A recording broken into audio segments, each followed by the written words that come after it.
काफ़ी दिन से डिमांड आ रही थी बीए के स्टूडेंट्स की कि शिक्षा यानी कि एजुकेशन के पर कुछ वीडियो बनाएं। तो ये वीडियो है BA first year first semester की, जिसमें हम आज पहले पार्ट को डिस्कस करेंगे। पहला पार्ट है शिक्षा, अर्थ, उद्देश्य और प्रक्रिया, किस तरह से काम करते हैं। चलिए इसको पढ़ते हैं। शिक्षा वह साधन है जो मनुष्य को दुनिया के अन्य जीवित प्राणियों से अलग करता है, उसे एक जैविक से एक सामाजिक प्राणी में संशोधित करता है। कुल मिलाकर विकास शिक्षा के माध्यम से ही होता है, यानी कि जो भी विकास होगा हमारा वो शिक्षा के माध्यम से ही होता है। और इसीलिए हम मनुष्य जाति में हैं, मनुष्य कहलाते हैं क्योंकि हम शिक्षित हैं। फिर है शिक्षित व्यक्ति राष्ट्र विकास में योगदान देता है, प्रभावी ढंग से सामाजिक नियमों का पालन करता है। और शिक्षा मनुष्य को आने वाली पीढ़ियों के लिए सांस्कृतिक विरासत सौंपने में सक्षम बनाती है। यानी कि अगर कोई इंसान शिक्षित है तो वो अपने बच्चों को काफ़ी कुछ सिखा सकता है, व्यक्ति को समाज से जोड़ने और समाज की निरंतरता को बनाए रखने में मदद करता है। अब शिक्षा का अर्थ।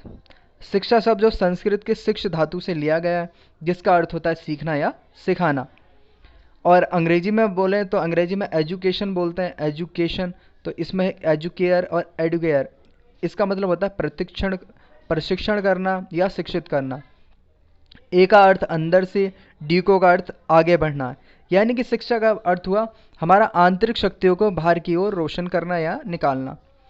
शिक्षा वह है। अब कुछ विद्वानों ने शिक्षा के ऊपर कुछ बातें कही हैं, तो वो कुछ ऐसे हैं। संवेद काल में वेदों में लिखा हुआ है, शिक्षा वह है जो व्यक्ति को आत्मनिर्भर और निस्वार्थ बनाता है। फिर स्वामी विवेकानंद जी ने बोला है, शिक्षा मनुष्य में पहले से ही पूर्णतः की अभिव्यक्ति है। अगर हम बात करें रविन्द्रनाथ टैगोर की, तो सर्वोच्च शिक्षा वह है जो हमें केवल जानकारी नहीं देता बल्कि हमारे पूरे अस्तित्व व्यवहार का निर्माण करता है। रूसो ने बोला है, शिक्षा से ही बच्चे का विकास होता है। और महात्मा गांधी जी ने बोला है, शिक्षा से बच्चे और आदमी के शरीर, मस्तिष्क, आत्मा और दिमाग को सबसे अच्छे तरीके से तैयार किया जाता है। तो ये कुछ लोगों ने बातें कही, तो आपको 3-4 बातें आपको पता होनी चाहिए ताकि आप इन्हें एग्जाम में लिख पाओ। फिर है शिक्षा का रूप। अगर शिक्षा का रूप देखें तो 2 प्रकार के रूप हैं सिंपली, शिक्षा का व्यापक अर्थ और संकुचित। अगर व्यापक अर्थ के बारे में बात करें तो शिक्षा किसी भी समाज में हमेशा से चल रही एक सामाजिक प्रक्रिया है, जिसके कारण मनुष्य की जन्मजात शक्तियाँ विकसित होती हैं और उनके ज्ञान और कौशल को बढ़ाया जाता है। शिक्षा पर विचार। अब शिक्षा के विचार के अनुसार योजनाबद्ध तरीके से शिक्षा प्रदान की जाती है। जैसे तय अवधि के लिए संस्थान, स्कूल, कॉलेज खुले हुए हैं। व्यक्ति कुछ पाठ्यक्रम सीखते हैं और डिग्री प्राप्त करने के लिए परीक्षा उत्तीर्ण करते हैं। कुछ चीज़ें सीखते हैं, फिर उसके बाद एग्ज़ाम देते हैं और सीखते हैं, जो इस तरह से चल रही है अभी। फिर है व्यापक नब्ज में शिक्षा। यह एक आजीवन प्रक्रिया है। शिक्षा के अपने उद्देश्य हैं, लेकिन इन्हें सीमाओं के भीतर नहीं किया जाता, यानी कि औपचारिक है, व्यापक है। फिर इसका पाठ्यक्रम व्यापक है, इसके विभिन्न शिक्षण विधियाँ शामिल हैं, समय और स्थान की कोई बाध्यता नहीं है। ऐसा नहीं है कि कुछ लोगों के बीच की प्रक्रिया, यानी कि शिक्षा कोई 2 लोगों या 4 लोगों के बीच की प्रक्रिया नहीं, काफ़ी लोगों का, यानी कि सभी लोग इसमें इन्वॉल्व होते हैं। फिर है शिक्षा में संकुचित। शिक्षा निश्चित अवधि के लिए होती है, यह केवल नियोजित तरीकों से लागू किया जा सकता है। इसका उद्देश्य निश्चित और सीमित है, इसका एक निश्चित क्रम है, कुछ ही तरीके हैं, सीखने का स्थान और समय पहले से ही निर्धारित होता है। यह एक प्रक्रिया है शिक्षक और छात्र के बीच की। बात करते हैं अब शिक्षा का बुनियादी उद्देश्य। अब शिक्षा का उद्देश्य है क्या? शिक्षा एक उद्देश्यपूर्ण गतिविधि है, चाहे हम इसे व्यापक अर्थों में देखें या आकार अर्थों में, दोनों एक दूसरे का उद्देश्य को पूरा करते हैं। यानी कि फिर हम किसी भी समाज के सामाजिक जीवन के उद्देश्य मौजूद शिक्षा के उद्देश्यों को निर्धारित या प्रभावित करते हैं। अब प्रणाली पर बात करें, शिक्षा प्रणाली पर, तो शिक्षा का मूल उद्देश्य हमेशा से व्यक्तित्व का विकास करना है। प्राचीन भारत में जीवन के आदर्श और शिक्षित उद्देश्यों की अवधारणा द्वारा निर्धारित किया जाता था कि हमारे आदर्श कैसे, उस पर निर्धारण होता था कि शिक्षा कैसी मिली है।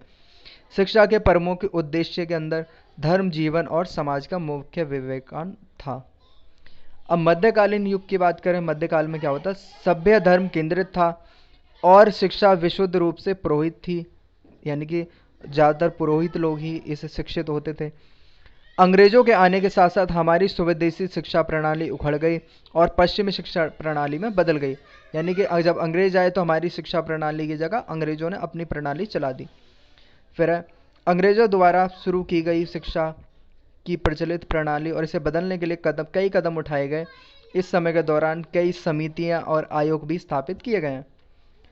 बात करें शिक्षा, एक सार्वभौमिकरण समय की आवश्यकता थी और शिक्षा को राष्ट्रीय विकास के साथ कर जोड़ा देखा जाता था। यानी कि जैसे जैसे हम शिक्षित होंगे हमारा राष्ट्र का विकास होगा। बात करें आज शिक्षा के कुछ प्रमुख उद्देश्य क्या क्या हैं, तो आज है जैसे आईटी सामाजिक हित का अंतरण। शिक्षा के माध्यम से एक पीढ़ी अपने ज्ञान, प्रचलित पाठ जनता को हस्तांतरित करती है, अपनी अगली पीढ़ी के लिए सामाजिक गठन की नीतियों और मूलभूत प्रतिमान। यानी कि अगर हम शिक्षित होते हैं, हम कुछ सीखते हैं, तो हम आने वाली पीढ़ियों को भी कुछ दे सकते हैं। इस शिक्षा का काम परिवार, स्कूल, औजार, साधन जैसे कई संस्थानों द्वारा किया जाता है। बात करें नंबर 2 की, शारीरिक विकास का उद्देश्य। अरस्तु ने कहा था, अरस्तु के अनुसार स्वस्थ शरीर में स्वस्थ दिमाग का निर्माण होता है। यानी कि अगर हमारा शरीर स्वस्थ है तो उसमें शिक्षा भी स्वस्थ तरीके से, यानी कि अगर हम अच्छी पढ़ाई करते हैं तो हमारा शरीर भी अच्छा होगा, और हमारा शरीर अच्छा है तो यानी कि ये आपस में एक दूसरे से जुड़े हुए हैं। शारीरिक विकास शिक्षा का एक सार्वभौमिक उद्देश्य है, इसके साथ जुड़ा हुआ है। मांसपेशियों को मजबूत करना, ज्ञानेंद्रिय और संवेदी संकायों का विकास, कर्मेंद्रिय अर्थ। यानी कि अगर हम अच्छी अच्छी चीज़ें पढ़ते हैं तो हमारा दिमाग का बौद्धिक विकास होगा। जन्मजात शक्तियों की क्रिया और वृद्धि के अंग, इसके अच्छे स्वास्थ्य के लाभ और योग, व्यायाम और व्यवस्था के लिए जागरूक किया। यानी कि अगर हमें शिक्षा होगी, हम शिक्षित होंगे तो हमें पता है हमें क्या खाना चाहिए, हमें प्रोटीन चाहिए, न्यूट्रिएंट चाहिए, क्या चीज़ चाहिए। तो इस तरह से आप इसमें और भी चीज़ें ऐड कर सकते हैं। नेक्स्ट, मानसिक विकास का उद्देश्य। शिक्षा का एक बहुत महत्वपूर्ण उद्देश्य यह है कि वह भाषा का ज्ञान हो, शिक्षकों को विचार आदान प्रदान करे, विभिन्न विषयों को ज्ञान हो, भौतिक दुनिया और उसके आसपास की आध्यात्मिक दुनिया की समझ बन सके। इस तरह से शिक्षा के बच्चों के मानसिक विकास में मदद मिलती है। फिर बात करें सामाजिक विकास का उद्देश्य, यह बहुत स्पष्ट है कि कोई व्यक्ति सामाजिक संदर्भ के बिना ना तो रह सकता है और ना ही प्रगति कर सकता है। समाज की भाषा और रीति रिवाज, रहन सहन का तरीका, नैतिकता, सोच, समाज के अच्छे बुरे के बारे में हमें पता होना चाहिए। तो ये हमें पढ़ाई के माध्यम से ही पता चलता है। बात करें पॉइंट नंबर 5 की, मानसिक विकास और चरित्र निर्माण का उद्देश्य। नैतिक शिक्षा और चरित्र निर्माण दोनों के समग्र व्यवहार से संबंधित है। मनुष्य जो शिक्षा का एक महत्वपूर्ण उद्देश्य है, विवेकानंद जी और गांधी जी ने दोनों शिक्षा में चरित्र निर्माण पर जोर दिया है। उन्होंने कहा है कि हमारा जो है शिक्षा से चरित्र निर्माण की तरफ हमें जाना चाहिए। विभिन्न विशेषता गुण जैसे शिक्षा, उनके माध्यम से ईमानदारी, निष्ठा, दान आदि का विकास होता है। यानी कि अगर हम पढ़े लिखे हैं तो हमारा ईमानदार और निष्ठावान होना चाहिए और हमें दान भी देना चाहिए। सोच और आकलन द्वारा अपनी इच्छाएं शक्ति से सामाजिक नियमों का पालन भी करना चाहिए। शिक्षित व्यक्ति को सामाजिक नियमों का पालन भी करना चाहिए। अब छठा पॉइंट है राष्ट्रीय विकास का उद्देश्य। अब शिक्षित जो है, हम राष्ट्रीय विकास के लिए भी शिक्षित होना बहुत ज़रूरी है, क्योंकि व्यवसायिक उद्देश्य को शिक्षा का उपयोगितावादी उद्देश्य भी कहा जाता है। जीवन निर्वाह करने के लिए कमाना, रोटी, कपड़ा और मकान किसी भी मूलभूत आवश्यकताएं हैं। यानी कि अगर आप पढ़ेंगे नहीं तो आपको रोटी, कपड़ा, मकान इन चीज़ों में काफ़ी दिक्कत हो सकती है। इसीलिए भी हम पढ़ते हैं, क्योंकि हम उससे कोई ना कोई रोजगार, कोई ना कोई व्यवसाय करना चाहते हैं। मानव इसलिए शिक्षित द्वारा इन प्राथमिक आवश्यकताओं को पूरा करना एक महत्वपूर्ण है। शिक्षा का उद्देश्य, शिक्षा का व्यावसायिक उद्देश्य है कि बच्चों को तकनीकी और प्रशासनिक और सैद्धांतिक समझ, बच्चों को एक तो तकनीकी ज्ञान होना चाहिए, यानी कि जैसे आपको अब टेक्नोलॉजी का ज्ञान है, इस तरह से टेक्नोलॉजी का ज्ञान होना चाहिए। फिर किसी भी उत्पादन कार्य, कोई चीज़ बनाना, जैसे आजकल मास्क बनाए जा रहे हैं, मास्क, तो उनका छोटे छोटे काम, लघु उद्योग और घर में कोई छोटे मोटे काम करना, इस तरह की हमें जानकारी होनी चाहिए। तो ये जब हमें शिक्षित होंगे तो हमें इन चीज़ों की जानकारी आसानी से हो जाती है। फिर है, इन सभी उद्देश्यों के अतिरिक्त शिक्षा के आध्यात्मिक विकास के लिए जिम्मेदार है। यानी हमारा आध्यात्मिक रूप से भी हमें हमारा विकास होता है। बच्चों की एकाग्रता और राष्ट्र की आवश्यकताओं और आकांक्षाओं को पूरा करना, बच्चों को प्रोत्साहन करना, उन्हें विकास के अवसर प्रदान करना, ये भी शिक्षा के द्वारा किया जाता है।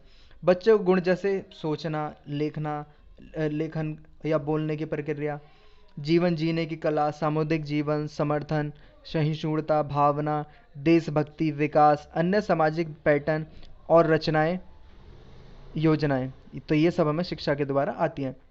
अब हम बात करें शिक्षा को एक प्रक्रिया के रूप में अगर हम समझें या समझाएं, तो ये विचारधाराओं से है, जो कि ये कई सारी विचारधारा है। जैसे जॉन एडम के अनुसार शिक्षा एक द्विध्रुवीय प्रक्रिया है, यानी कि दो ध्रुव है उसके, शिक्षार्थी और अध्यापक, जो कि दो लोगों के बीच चल रही है।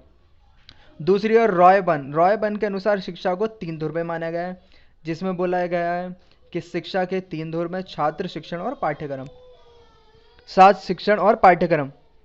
शिक्षा में तकनीकी विकास से पहले ये तीन ध्रुवों को माना जाता है। प्रमुख है जॉन डेबी।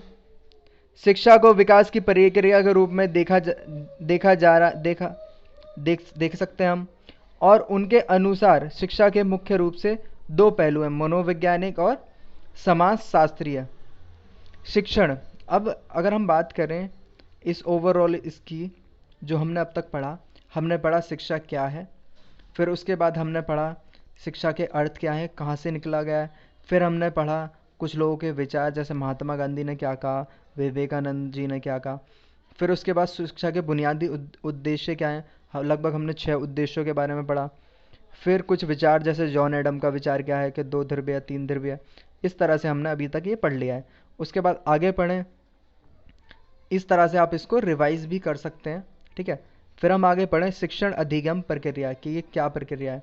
शिक्षा की प्रक्रिया को बेहतर समझ के लिए आवश्यक है हम इसके विभिन्न रूपों को समझें। सबसे पहला औसत शिक्षा, जो स्कूलों में मिलती है, ठीक है, स्कूल कॉलेज विश्वविद्यालयों में ये सारी औसत शिक्षा होती है। शिक्षा ऐसी शिक्षा का पाठ्यक्रम होता है, कुछ ना कुछ पाठ्यक्रम होता है, कुछ ना कुछ विधि होती है। फिर एक होती है गैर शैक्षणिक शिक्षा, जो कि सामाजिक होती है, सामाजिक शिक्षा की तरह। गैर शैक्षणिक ये स्कूलों के अंदर नहीं होती, कॉलेजों के अंदर नहीं होती, बस स्कूल और विश्वविद्यालय आदि इसका उद्देश्य पाठ्यक्रम तय है और बहुत ठीक है। इसका मुख्य उद्देश्य शिक्षा का प्रकार और आयोजन करना है। नर्क शिक्षा, यानी कि खुली शिक्षा। एक होती है ओपन, जिसमें हमारी टाइम बॉन्डिंग नहीं होती, जो हम ओपन से पढ़ाई करते हैं उनके ऊपर। फिर अनौपचारिक शिक्षा, यह शिक्षा जिसमें एक निश्चित योजना, निश्चित स्थान, पाठ्यक्रम या शिक्षण नहीं होता, तो उसे अनौपचारिक बोलते हैं। बच्चों की पहली शिक्षा शुरू होती है घर पर, तो ये अनौपचारिक है। घर पर माँ बाप जो सिखाते हैं उस तरह से वो सीखते हैं, या अपने दोस्तों के साथ रहते हैं उस तरह से, तो इसे कहते हैं हम अनौपचारिक शिक्षा। व्यक्ति के आचरण, भाषा, उनके अनुभव, व्यक्ति को स्थापित करने के लिए, उन्हें परीक्षण करने के लिए, क्षमताओं के अनुसार विशेष तरीके, उनके अनुभवों को व्यक्त करने के लिए शिक्षा को बढ़ावा देना या उसका प्रचार करना, तो ये बहुत ही महत्वपूर्ण है। तो इस तरह से आप इसको पढ़ सकते हैं कि औपचारिक तरीका, अनौपचारिक तरीका, निरौपचारिक तरीका किस तरह से करते हैं। तो ये आपको तीनों बातें पता होनी चाहिए। जैसे औपचारिक तरीका, जो आप स्कूलों के अंदर जाते हैं, स्कूल में एक टाइम टेबल फिक्स होता है, वहाँ पर जाते हैं, एक सिलेबस फिक्स होता है, एक आपका आना जाना स्कूल में, स्कूल का एक टाइम होता है, कितने बजे आओगे, कितने बजे जाओगे, क्या पढ़ना है, ये भी फिक्स होता है, टीचर आपको पढ़ाने वाले होते हैं ये। फिर उसके बाद निरौपचारिक, जो हमें कॉलेजों में मिलती है, जैसे हम ओपन पढ़ाई करते हैं कॉलेजों में, जाना हो तो जाओ, नहीं जाना मत जाओ, तो ये हो गई। फिर अनौपचारिक जो हमें घर पर मिलती है। तो इस तरह से हम इस शिक्षा को हम 3 हिस्सों में और बांट रहे हैं। अब बात करें शिक्षा के अंत्य विषय प्रकृति। तो अंत्य विषय प्रकृति, शिक्षा का उद्देश्य किसी व्यक्ति उसको सामूहिक जीवन के लिए तैयार करना, यानी कि हमें ग्रुप में किस तरह से बैठना है उसको तैयार करना है हमें। हमारी वर्तमान शिक्षा प्रणाली इस उद्देश्य को प्राप्त करना अभी बाकी है, क्योंकि अभी तक हमारी ऊर्जा का अधिक से अधिक उपयोग किया जाता है। बच्चे के ज्ञान का स्तर और उनकी समझ विकसित करने में नहीं है, ना कि वृद्धि दुनिया की समझ बनाने और उनकी वास्तविक दुनिया को समस्या को हल करने के लिए होने के लिए। यानी कि कुल मिलाकर इसमें ये कहना चाह रहे हैं कि जो हमारी शिक्षा है उसमें थोड़ी सी कमियां हैं, जो हमारी जो है पढ़ाई और जो हमारा जीवन है उसमें काफ़ी अंतर है, हमारी समस्याएं काफ़ी भिन्न भिन्न हैं, जो आपस में मैच नहीं खाती हैं। क्योंकि हमें नौकरी में जाते हैं जब हमें इंग्लिश स्पीकिंग या अदर स्किल चाहिए, हमें कंप्यूटर की नॉलेज चाहिए, लेकिन हमारा ऐसा शिक्षा में कुछ नहीं है। शिक्षा में ज़्यादा तो काफ़ी कमियां हैं, तो उनके बारे में इसमें विचार किया जा रहा है। फिर है, आज के समय में सफल होना एक व्यक्ति को जिज्ञासु, रचनात्मक, अभिनय होना आवश्यक है। यानी कि अगर आपको सफल होना है तो आपको जिज्ञासा होनी चाहिए, रचनात्मक होना चाहिए, आपके अंदर कोई ना कोई अभिनय होना चाहिए, यानी कि टैलेंट होना चाहिए। जैसा कि साथ ही नए चुनौतियां स्वीकार करने की क्षमता रखने वाला होना चाहिए। इसलिए इस विश्व स्तर पर जुड़ा हुआ संसार, जहां हम बच्चों को भविष्य के लिए तैयार करते हैं, यह आने वाले के अंत विषय दृष्टिकोण को बीच बीच में सीमाओं को थोड़ा धुंधला करके बढ़ावा देते रहें। अंत विषय दृष्टिकोण को समझने के लिए आगे बढ़ें। हमें करना चाहिए सबसे पहले अंत विषय के बारे में हमें पढ़ने के लिए क्या क्या हमें पता होना चाहिए। हमें पता होना चाहिए कि अनुशासन, यानी कि जिसे कहते हैं डिसिप्लिन और अनुशासनबद्ध, इनको मानना भी। अंत विषय को आधार और उनके महत्व को व्यापक रूप से मान्यता दी गई थी। एक ऑफलाइन के रूप में शिक्षा इस शब्द को इसके उपयोग आधार पर कई तरह से समझा जा सकता है।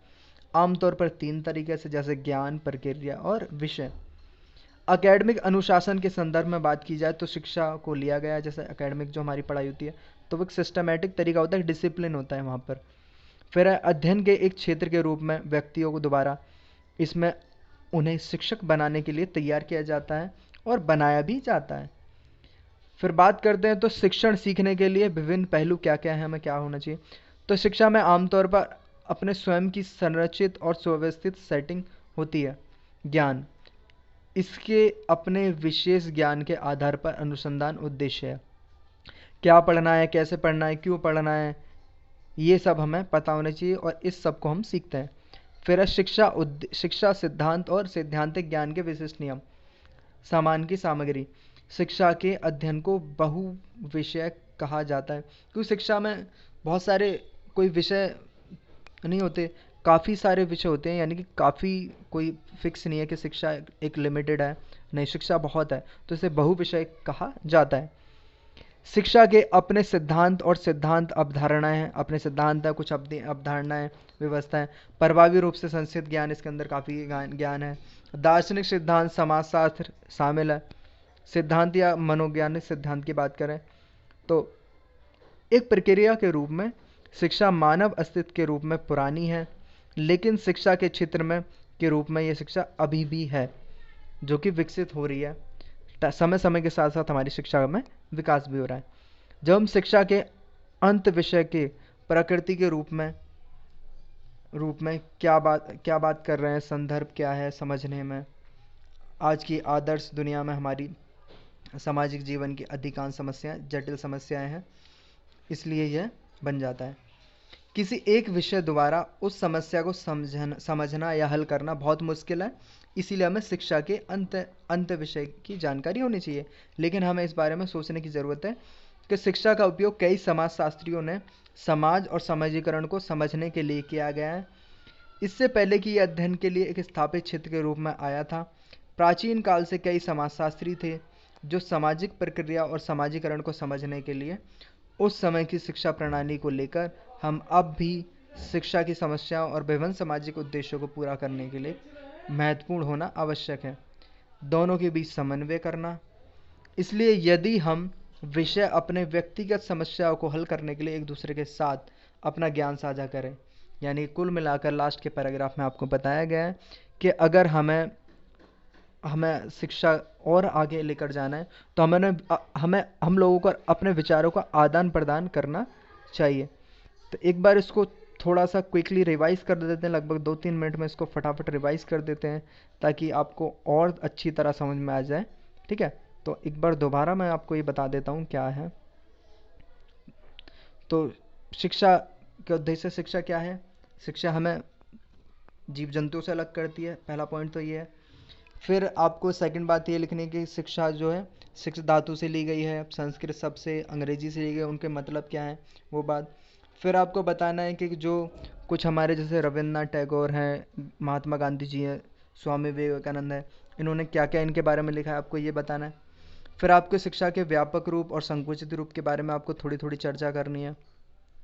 फिर उसके बाद बात करूँ तो शिक्षा के बुनियादी उद्देश्य, यानी कि क्या क्या उद्देश्य हैं, हम क्यों कर रहे हैं, क्यों पढ़ाई कर रहे हैं, तो उसके लिए कुछ बुनियादी उद्देश्य के बारे में हमें जानकारी, कि सामाजिक हित, समाज का हित अच्छा होगा अगर हम पढ़ेंगे तो। शारीरिक विकास हमारे शरीर का, मानसिक विकास हमारा हमारा मानसिक विकास होगा, सामाजिक विकास का उद्देश्य तो है ही। फिर मानसिक विकास होगा तो हमारा चरित्र भी अच्छा होगा, और जब ये सब होगा तो हमारा राष्ट्र का विकास भी होगा, यानी कि हमारे देश का विकास होगा।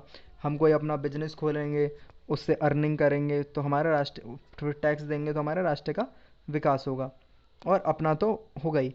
फिर उसके बाद रायबन ने क्या कहा, जॉन डेबी ने क्या कहा, उनकी कुछ बातें। फिर उसके बाद शिक्षा अधिगम प्रक्रिया कि किस तरह से, कि औपचारिक अनौपचारिक, जैसे औपचारिक जो हम स्कूलों में पढ़ते हैं, कॉलेजों में पढ़ते हैं, उसे निरौपचारिक बोलते हैं। ठीक है, अनौपचारिक जो हमारी घर में पढ़ाई होती है सिर्फ उसी को, बचपन से ही। फिर शिक्षा के अंत्य विषय प्रकृति, यानी कि बहुत सारे विषय हैं शिक्षा की, उस प्रकृति को समझना। फिर उसके बाद बात करें, अलग अलग दृष्टिकोण है हमारा। ठीक है, फिर हम बात करें कि डिसिप्लिन, डिसिप्लिन बहुत इंपॉर्टेंट है इसके लिए, पढ़ाई के लिए। तो ये सब बातें थी इसमें। और फिर शिक्षा का फिर एंड में एक तर्क दे देना है हमें लास्ट में, कि शिक्षा में कुछ कमियां हैं, और कमियां हैं तो छोटी मोटी कमियां, और लेकिन अब हमें दोनों कमियों को, और इस कमियों को हमें कैसे हटाना है, जब हम लोग आपस में बात करेंगे, शिक्षित होंगे, फिर आपस में चीज़ों को बदलेंगे, कुछ विचार आएंगे, तो उस तरह से धीमे धीमे चीज़ें बदली जाएंगी। तो इस तरह से था। ठीक है, तो आई होप आपको ये वीडियो अच्छी लगी होगी और आपको टॉपिक समझ में आया होगा। बाकी इस तरह से आपको वीडियो मिलती रहेगी। Thanks for watching. Thank you.